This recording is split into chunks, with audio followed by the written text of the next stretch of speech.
एक बहुत ही बेहतरीन सा अपडेट हमारे पास आया है, जिसका इंतजार लगभग 5 साल बाद ये चीज हुई है यहाँ पे इंडिया के अंदर में। और ये मार्केट के लिए दो तरफ से फायदा पहुंचाएगा। बारे में बात करेंगे, रिटर्न्स अच्छे कैसे बनेंगे से उसके बारे में बात करेंगे।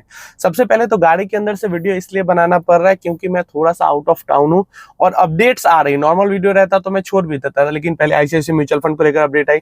अभी इन्फ्लेशन के नंबर को लेकर अपडेट आई है। 2019 अगस्त में जो इन्फ्लेशन का डेटा था वो 4% से नीचे था, और अभी सीधा 2024 में 5 साल बाद ये डेटा आया है, जो कि एवरेज जो इन्फ्लेशन है, कंज्यूमर इन्फ्लेशन है, वो 4% से नीचे नंबर आया है, 3.5% के पास है।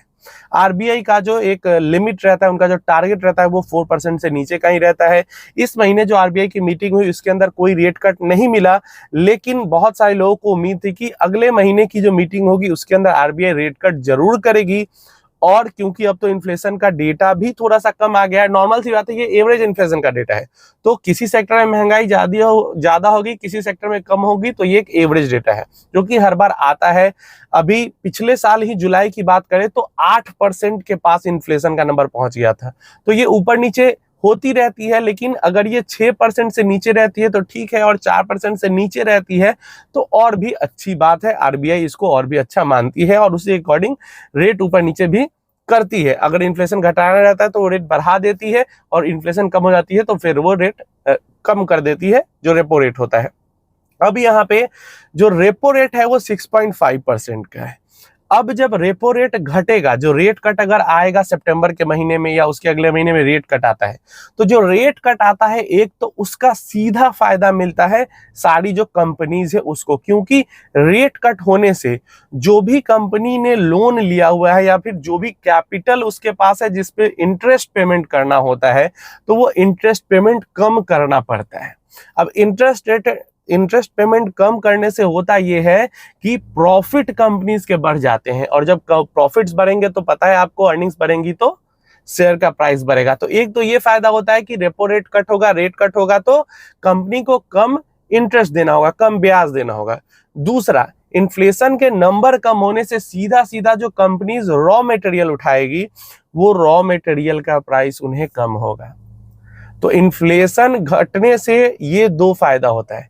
अब रॉ मटेरियल का प्राइस घटने से, अब मान लो जब रॉ मटेरियल का प्राइस बढ़ा तो कंपनीज ने क्या किया, प्राइस बढ़ा, एक तो उनके प्रॉफिट्स पे असर आया, उसके अलावा उनको प्रोडक्ट्स की प्राइसेस बढ़ानी पड़ी, कंज्यूमर पे पास ऑन करना पड़ा।